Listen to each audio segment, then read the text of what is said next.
Good morning, good afternoon, and good evening from wherever you're joining us today. This is the first of 6 live webinars that I'll be producing on behalf of Governance Gurus. During the pandemic, most businesses have had to move to a digital platform, and I trust that you are all keeping well and staying safe. Over the next 45 minutes, we will be taking the opportunity to look at various aspects around the whole aspect of corporate governance and whether a one-size-fits-all is either genius or negligent. And we will have a session at the very end where we get to discuss and talk about different topics. You can ask questions, but in the meantime, please keep your mics on mute, and we will have the question session at the end. So just a little bit about me. Some of you already know me, but just in case you don't, I'm the Executive Director of Strategy and Corporate Governance, or Governance at Governance Gurus, and I'm a qualified fellow of the Chartered Governance Institute of the UK, which was formerly known as the ICSA. I'm also a qualified STEP practitioner and member of the Institute of Directors UK. I studied leading innovation and change. During that time there, I was able to meet people from around the world, and I did that through York St John's organisation, university in the UK. And it was a leadership training masters, which focused on how to get the best from organizations, transformation, leading change, leadership, strategic decision making, and change management, as well as culture. And culture has always been my desire and focus. It's the reason that I came to the Middle East and made a home here in Dubai. I have worked with numerous organizations, and now I'm working with Governance Gurus. From my past, I've lived in numerous countries. I've worked and trained across the world. Before the pandemic, I have been in various countries: Southeast Asia, South Asia, Europe, as well as Africa, and other destinations. The plan was at the beginning of this year that I would have training in Thailand and also training in Geneva and possibly in Germany. With the pandemic, everything has changed. The way people do things has significantly changed. And so being agile and being adaptable is very important. When we think about corporate governance, and we'll talk about that in more detail, when we think about corporate governance, how can we achieve more from less? And so from this respect, it's about knowledge and experience. Corporate governance is not something that should be from the textbook. It's something that is lived and breathed by individuals and also by organizations. If you want to find out more about what we're doing as an organization, then please feel free to scan the QR code on the far side of the slide. You'll be then asked to sign up for the newsletter, and you'll get other invitations to join future webinars. We've got a series of 6. Each will run for 45 minutes. These webinars are there for everyone to join. We're planning to provide people with learning opportunities across, and because of the pandemic, everyone's gone digital. Webinars are easy to arrange, and from this side, we're able to get a global reach. So, without further ado, let's move on to the training. So our first session will be focused on one size fits all approach. Is this a genius or neglect? Next week, we will be looking at, is prevention cheaper than cure, a proactive leadership approach to crisis and beyond. In this area, we will touch on various aspects of leadership style and also look at risk management and also governance generally and leadership styles. Thirdly, we will touch on the Company Secretary's Guide for High Performing Boards. How are your boards managing their expectations? How are you, if you're a board secretary or you're an advisor to the board, what is it that you're doing that is different than your peers and fellow professionals? Being a company secretary is a very lonely place, very little interaction other than with the board and senior management. And so what you do in this particular area, in this space, can really make a big difference, both in regards to your personal impact, but also in regards to your professional branding and impact for the organization. The fourth we will touch on is the best agile approaches to strategic goals and business objectives. I see this is a key area, not because of COVID-19, but because the actual footprint of organizations has changed significantly. We are seeing massive changes. I remember 3 or 4 years ago, I was in Abu Dhabi attending the first FinTech or RegTech presentation talking about digitalization, automation, machine learning and artificial intelligence. And at that time, banks were talking about the need to diversify, to be able to be agile, to be able to have robust systems in place that allowed them to meet the technological needs required to take them into the next phase of growth. COVID has forced many businesses to adapt their business model and even look at their strategy and the objectives that have been set. We will look at some of the elements of some of the softer skills, which is looking at how we employ emotional intelligence. It's one thing having a very high IQ, but if we do not adopt emotional intelligence, then we're missing a trick. Most of the top leaders in organizations are very well aware of emotional intelligence. And during this session, session 5, we'll be touching on how to enhance your own emotional intelligence and impact and how to get more influence through understanding non-verbal prompts, looking at body language, looking at gestures, not just listening to words. And finally, we will be looking at building an optimal enterprise risk management culture. Culture is one of the areas within a business that is almost unquantifiable. It's the je ne sais quoi, it's the I don't know what element, and when it's good, it's really good, and when it's bad, it's terrible. How many of us have walked into the reception of a business and you can feel tension in the air, you can feel frustration, you can feel stress, and you walk into other organizations, and as soon as you walk through the door, you get a feeling of tranquility, of peace, and an understanding that people there are working collegially together. You can see interaction.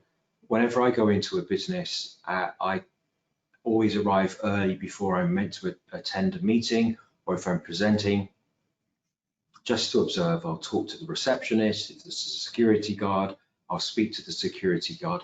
I'll try and get a feel for what's happening within the business. But enterprise risk management culture is tied into how businesses approach risk management, but also how it ties together with the general elements of culture, strategic thinking, and the core values, the principles of the business based on vision, mission, and values.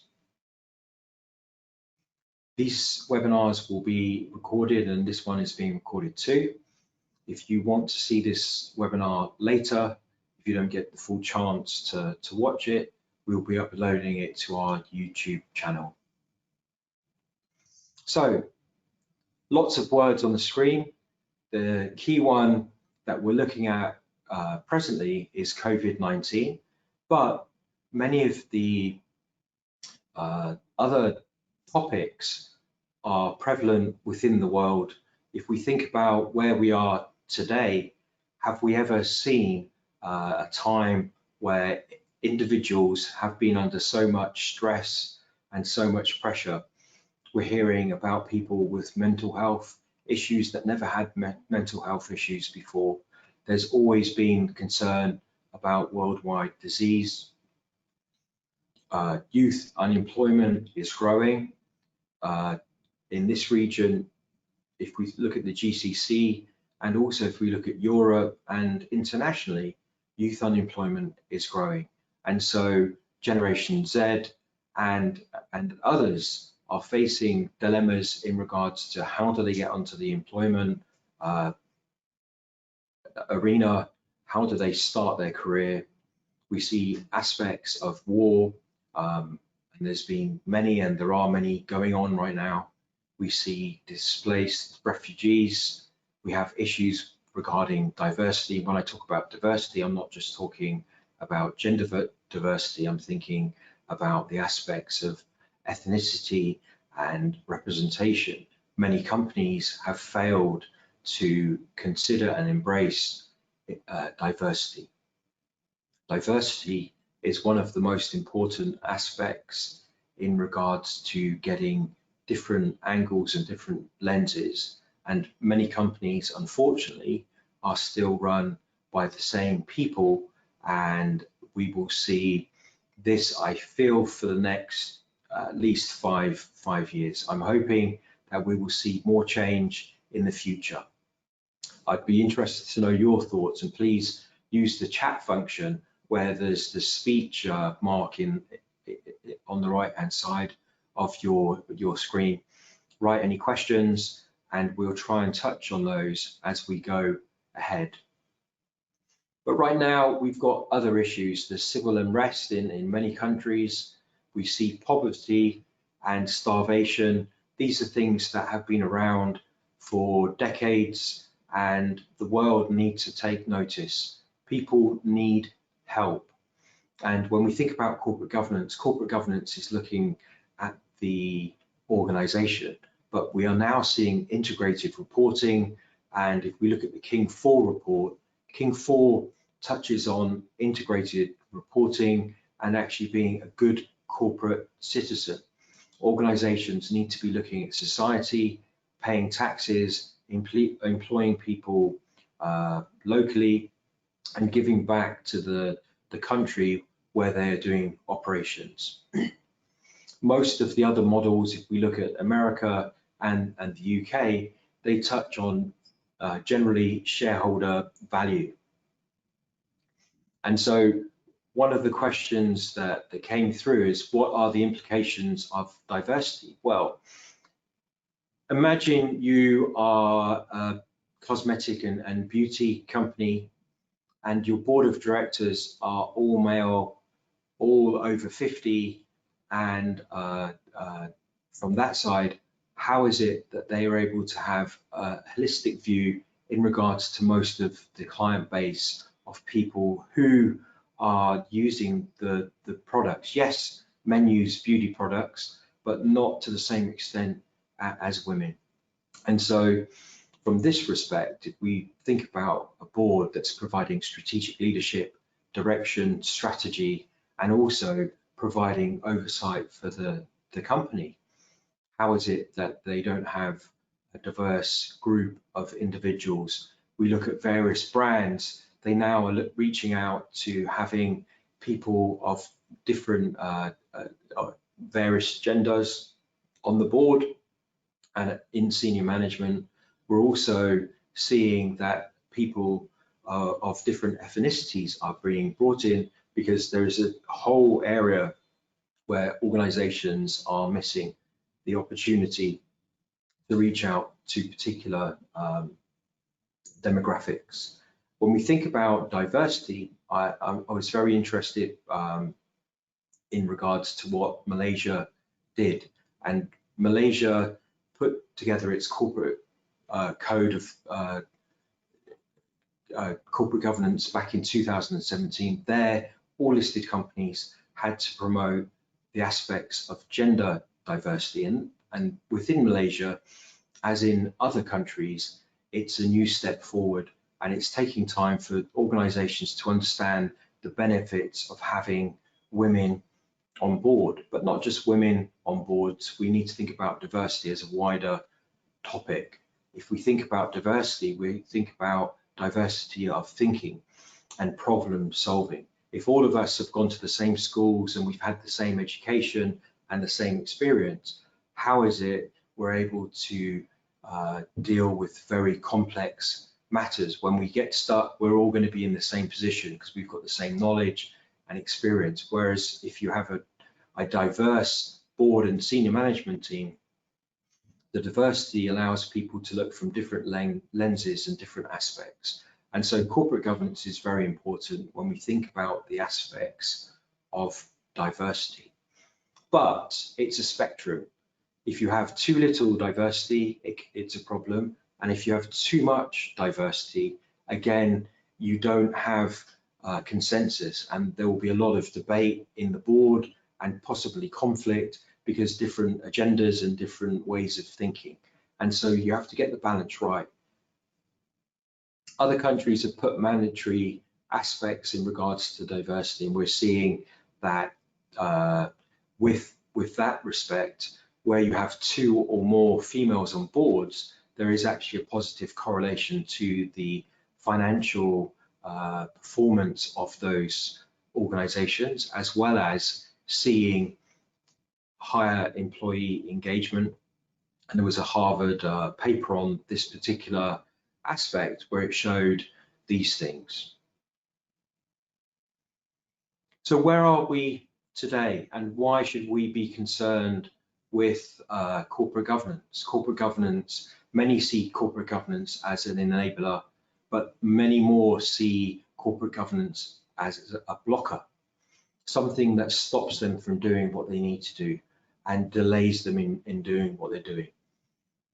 But many boards and organizations now are not just thinking about COVID-19, but they're thinking post-COVID-19. And the World Economic Forum touches on some of the key areas that they think will impact businesses and individuals as time goes on. What I've done, I've put a narrative to the side of these information and the research from the World Economic Forum, and these will touch on various of the areas. So these 3 areas, of course, it wouldn't take a rocket scientist to understand that these are expected, given the fact that most of the world has been under lockdown. And so prolonged recession of global economy, surge in bankruptcies, if we look at organizations, but also if we look at the aspect of individuals, we're going to see many people lose their jobs during this period. We already heard of multiple layoffs across some of the large, big organizations. We've heard of BA, who have laid off staff. We've heard of locally, we've heard Emirates have laid off staff. We look across the world, organizations are having to let people go. Anyone that's in the hotel and leisure industry and tourism, there's a massive impact. And so certain industries will take a very long time to recover from these aspects of COVID-19. many won't recover, unfortunately. So I see one of the high risk unknown aspects is the aspect of whether or not there will be another global outbreak of COVID-19. If we are to look at the history, COVID-19 is only in phase 1. And if we look at the Spanish flu phase 1 had a major impact, but in phase 2, the spike and the impact was enormous. And so from this respect, businesses need to have and adopt a policy that will allow them to be agile. Of course, as employers, boards and the management team, what do they need to do? They need to be engaged with their staff, and they need to try and find ways to try and keep people within jobs and allow them still, as an organization, to be able to make money and to survive. Because what is the purpose of an organization when it's a commercial venture? It is to arrive at a position that has been set. The purpose of the organization is set, the vision, but it's for the long-term sustainable growth and development. Most models worldwide focus on shareholder value. We've now seen with many of the new corporate governance codes that they're looking at aspects of stakeholder management, and stakeholder management is not just about the aspects of employees, but it's looking at the wider society, which leads us onto the aspects of flashpoints that are happening right now. There's a lot of anger that's taking place. And so from this side, we're seeing that there's very many issues, and how we handle these things during the pandemic and after the pandemic will really have a massive impact, both on companies, but also on the countries and how they handled the aspect. I'm currently here in the UAE, and I must say that the approach of the UAE has been phenomenal. What they have done is that they have given support to the needy, anyone that didn't have health insurance, people that are here on holiday that are suspected to have COVID and have symptoms.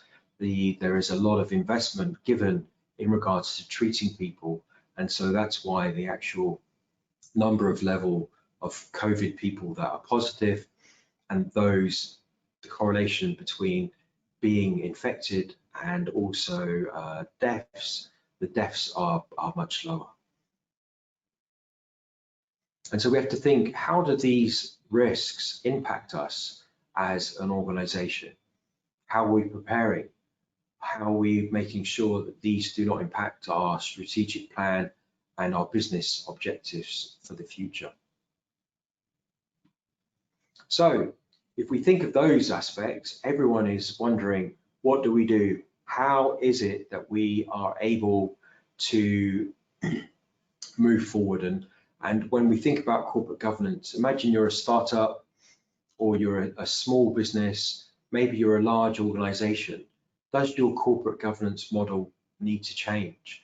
Can you just take one off the shelf and apply it to your organization? We think about US companies, many of the US companies, because of Sarbanes-Oxley, which was introduced in 2002, they've approached a rules-based approach to corporate governance, where organizations have to apply best practice and follow compliance aspects and show. So at the early stages of Sarbanes-Oxley or SOX, we found that organizations were employing a box-ticking approach to corporate governance. So they tried the one-size-fits-all aspect, and from that side we see that that approach was not genius. It was a way to make sure that businesses did not suffer and face issues in respect of regulatory fines and penalization. Governance as a whole is really focused on multiple areas.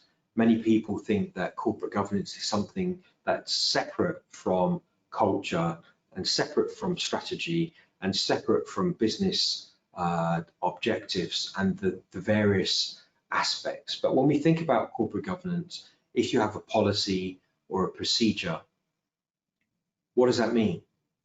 Whether it's on your intranet, whether it's printed out and in a manual or a handbook, corporate governance is not just there as the rules. Corporate governance is meant to be there to allow oversight, to enable people to be able to make decisions within the level of their authority and not have to keep going back to senior management and to the board to get approvals. Governance is meant to be an enabler.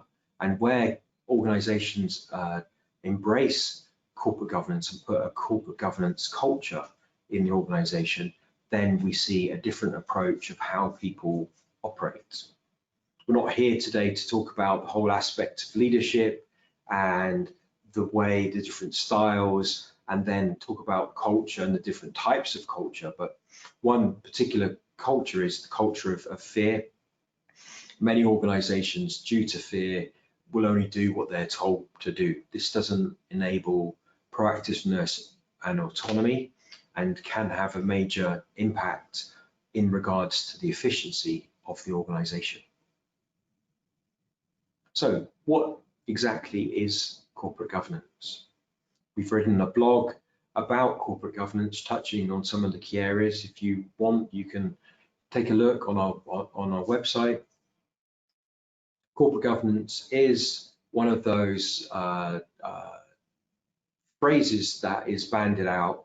I worked for a consulting firm a number of years ago, and everyone within that particular consulting firm, you asked them the question, do you handle corporate governance? Every section said, I am a corporate governance expert.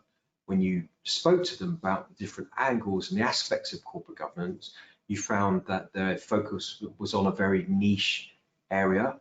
And so corporate governance is something that's very wide felt. So what does it mean to you? Please feel free to write into the chat section and leave your questions, but what does corporate governance mean to you? Let's hear what some of the organizations and the international bodies say about corporate governance. So the OECD principles of corporate governance define corporate governance as the way that the management board, shareholders and stakeholders interact and the interaction between them, looking at the structure and also the objectives of the company that are set, and also attaining objectives. Why should you think about obtaining objectives? Well, you have your strategic plan, which is set to your vision and is applied through your mission, but your business objectives need to be monitored along the way. The ICSA, or the Chartered Governance Institute as it's now known, talk about the area of how companies are governed, to what purpose, who has the power, where is the accountability, who makes decisions. We also look at the aspects of the business objectives and the processes and systems that relate to society, regulation, and also the market environment. But it's not just about practices and procedures. It's more about having the DNA inside people, doing the right thing for the right reasons.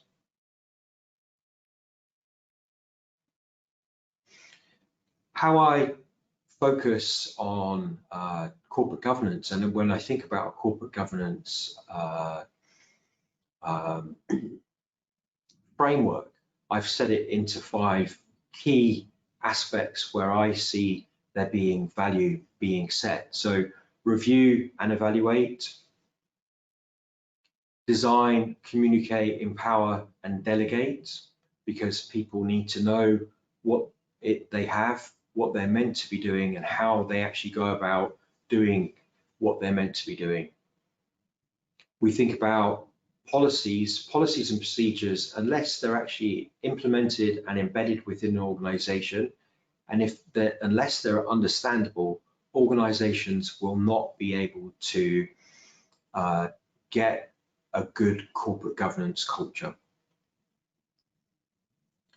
Of course, risk management has to be there, and integrity in decision making, and the actual corporate governance framework should provide a platform to allow people to, one, analyze and assess risk and the impact it will have on their section, the overall business as a whole, and also externally in regards to brand and reputation.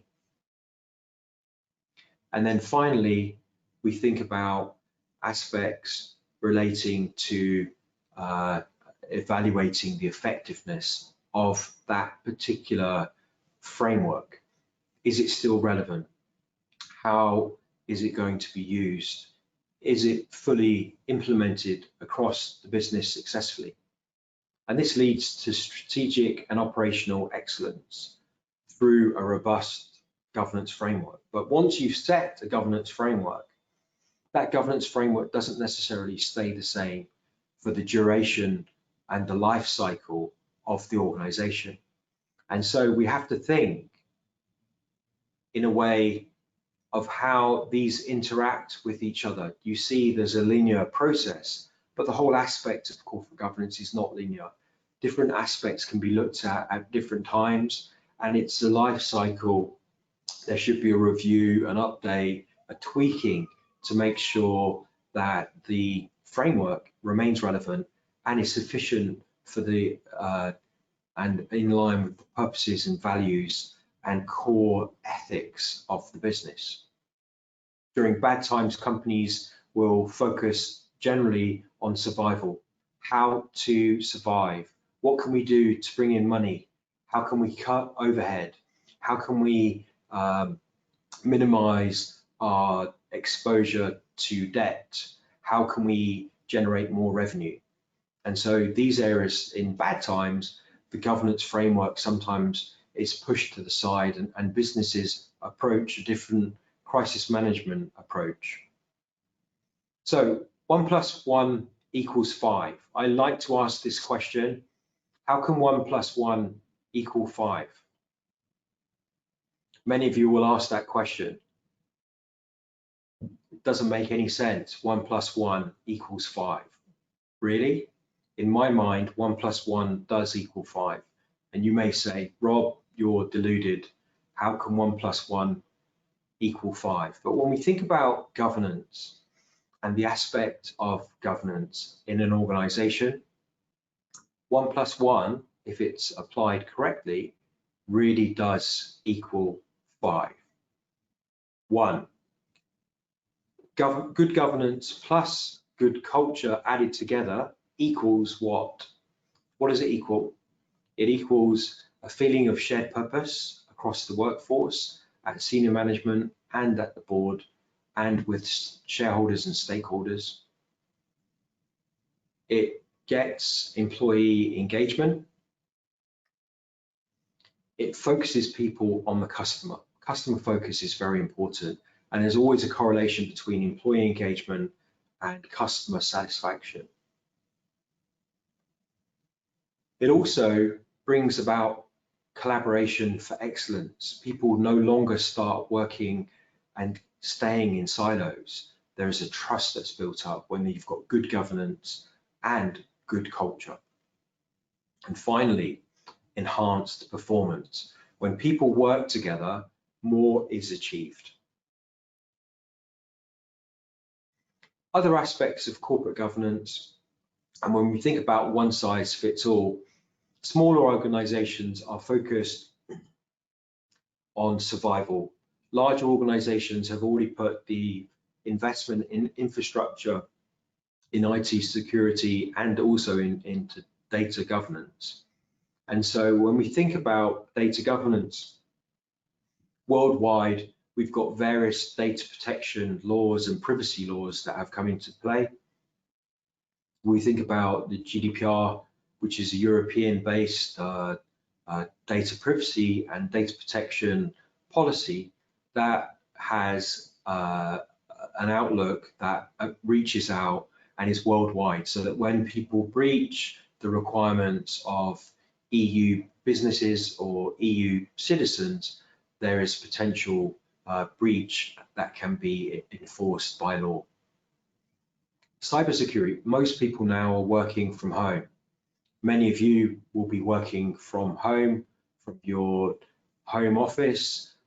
Maybe there's a hybrid method where you're working part from home and part from the office. I know organizations that have rotated staff and people go in at different hours and they try and approach that.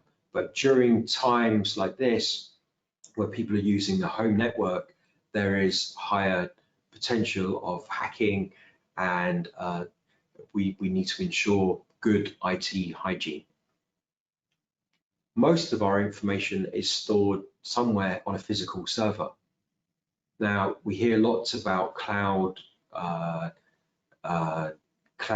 IT, cloud databases, cloud systems. And so everything really has moved into a digital forum, and we see everyone using their mobile. Most of Generation Z don't own a laptop or a desktop. They do most of their transactions and communications through either smartphones or through their tablet. And so cloud and data, we have to be sure that our data is encrypted, that we have the relevant security in place to ensure that confidential information, sensitive information is not breached and shared, and that our systems are robust enough to be able to withstand penetration testing. And so companies will sometimes bring in IT experts to look at the aspects of the system and see if there are any backdoors or areas of concern. But this is a key area. As we move to the digital age, we're already in the digital age. We're in the fourth industrial revolution. Now it's time for boards to wake up. Very few directors, and even within the management team, very few people are having the IT governance and security knowledge and experience. And so when we think about success, if only success was just as easy as this, having a vision, having a mission, having a goal, a strategy, and then easily being able to implement it. On paper, this is how businesses approach strategic thinking and planning. But the reality is that there needs to be agility, being able to move and develop and do different things in different ways. Now, not everyone will be happy that they have to change and adapt, but the key thing is that we have to be looking for the future. Businesses are there for the long-term success. They're there to promote shareholder value, but at the same time to be looking at stakeholder investment and also having a dialogue there. And so now many organizations, we've seen with the pandemic, with the lack of air travel, lack of road use, that when we look at pollution has dropped significantly because many of the factories and employees and travelers, myself being included there, we're not using those facilities in the same way that we were pre-COVID-19. And so when we think about corporate governance, it's a journey.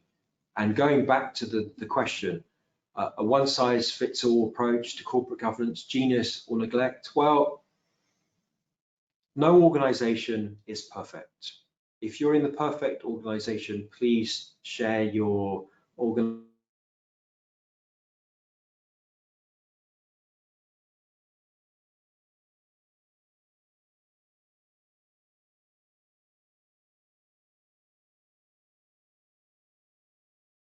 organization's name in the chat function.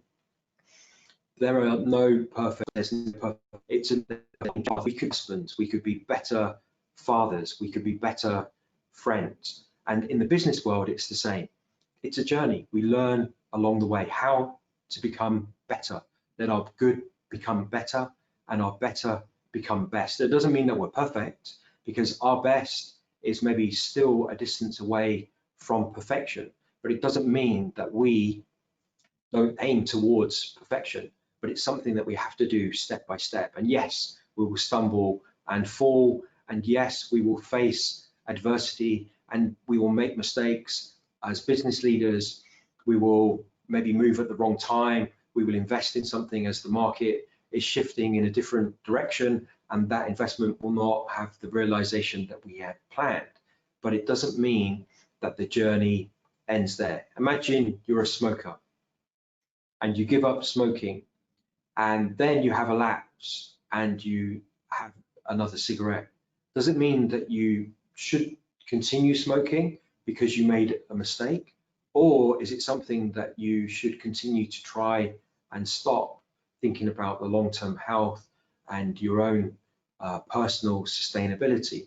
So companies fail, and we see various corporate governance failures. In this mini masterclass, we don't have time to really focus on some of those failings, but one name really comes to mind if we think about Wells Fargo and what's happened since the early 2000s all the way through to this year. We've seen failures in regards to corporate culture and corporate governance because the internal controls weren't there. We saw that the ex-CEO and chairman of Wells Fargo, John Stumpf, was given in American history the first individual fine, and also banned from operating within financial services for life. Now, it's been a long time coming, but the whole aspect of the issues that happened within Wells Fargo, fake accounts being opened and lying to customers and opening up bank accounts without their authorization and other practices, we've seen other areas. And it wasn't just John Stumpf. We saw that the chief compliance officer, Carrie Tolstead, was also given a larger fine than John Stumpf for her part in not being able to control the corporate governance failure within the bank. Culture and governance and strategy really do need to be aligned. And so that brings us to the end of this particular part. I just wondered if there's any questions or aspects. I know from a time point of view, we're pretty much there, but again, we're not constrained in regards to time. So I will unmute everyone. So you have the opportunity to jump in and ask any questions. Do we have any questions?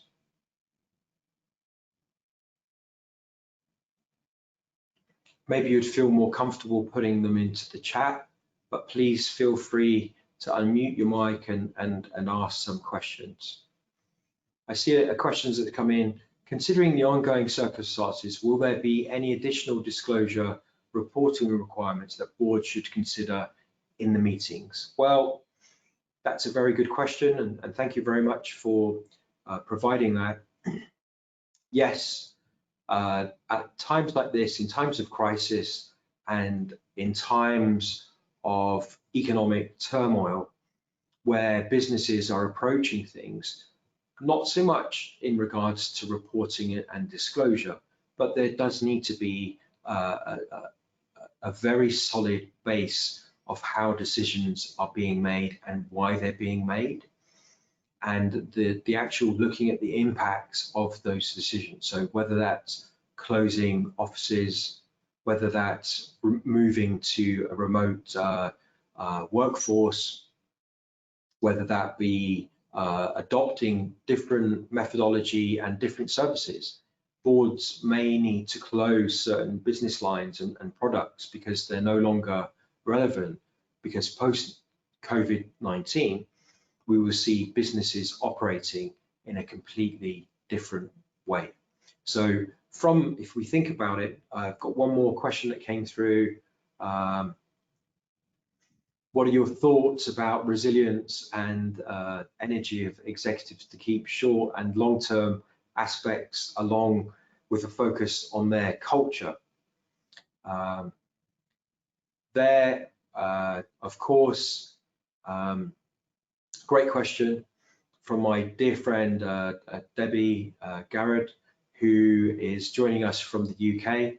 Debbie and her business partner, Anne Longley, have set up a business called Something New Together. And they look at aspects regarding culture and shared purpose, and they've got a proven methodology of how they help. One of the things that I will do in either session 4, 5, or 6, or potentially across the 3 of them, I would invite Debbie and Anne to maybe join a part of those sessions, talking about the aspects and the psychology of culture and the methodology of how to apply good culture. Another question came in: how can culture be maintained in an environment where staff are being significantly cut? Well, again, if we think about back to the slide where we have our corporate governance framework, one of the aspects was about communication. And communication is key in any change environment. John Kotter's 8 stages of change focus on areas and the various stages of change management and business transformation, whether people are cutting staff, the aspects and the cultural aspects, it's about getting buy-in, talking to the firm, being open and transparent, disclosing, and actually saying, if we keep you all on, we will continue on for 3 months. If we look at areas within our business that's been majorly impacted because of COVID-19 or some other economic circumstance or regulatory requirement, if we're cutting staff by 20% or 30%, this means that the organization as a whole will be able to continue on for the long term and will be able to provide jobs and employment to businesses. Hopefully that answers that question that you raised. Do we have any other questions before we close the session?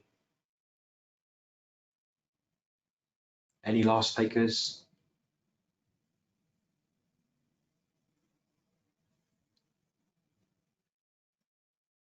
Would the governance differ depending on the size of an entity? Is it a small organization of, say, 10 employees working in different departments? Well, governance is a journey. And when you are a small organization, medium or large organization, publicly listed or state-owned, governance can be applied. What is your governance framework? Well, your governance framework is in regards to your constitutional documents, your policies and procedures, whether or not you have a board. In many small businesses, the governance model is slightly different because you have the owner-manager model. And the owner-management model means that the person is an executive, but they're also the shareholder or one of the shareholders in the business. And so they have a say in regards to what happens. Governance is about looking at the risk tolerance and the risk appetite of the organization. What risks are you willing to take in order to get reward? If we think about risk management, people try to eliminate risk completely. And where there's no risk, there is no reward. So a business that takes away all risk will eventually fail. There needs to be a level of an understood approach to risk and also looking at opportunities for risk. How do you ensure governance and financial controls are embedded across an organization? Good question, and thank you very much for that question. Ensuring that it's embedded is one area where you would do some sampling. If you've got an internal audit function, you might look at certain aspects. But if we think about risk management and governance, these are areas that are meant to be embedded within the business. People are meant to focus on doing the right thing for the right reason. But of course, there have to be financial controls in place, definitely during COVID-19 and beyond, because a lot of focus, many businesses are impacted by fraud. And where we move to a digitalized situation, if businesses are not ready to move to that digital platform, they don't have the right process systems in place, there's a high risk of fraud or financial figures being misrepresented or taken out of context. Maybe too many provisions are put forward. Maybe debt is written off when we know that particular customers always are delayed in paying, but they do pay. And so when we think about financial controls, these are areas where we need a one view of the truth. And when we think about enterprise risk management, which we'll touch on at one of the later sessions, having a dashboard and having information that's in a system that can't easily be manipulated. If we look at methodology, methodology should be the same across all the different sections.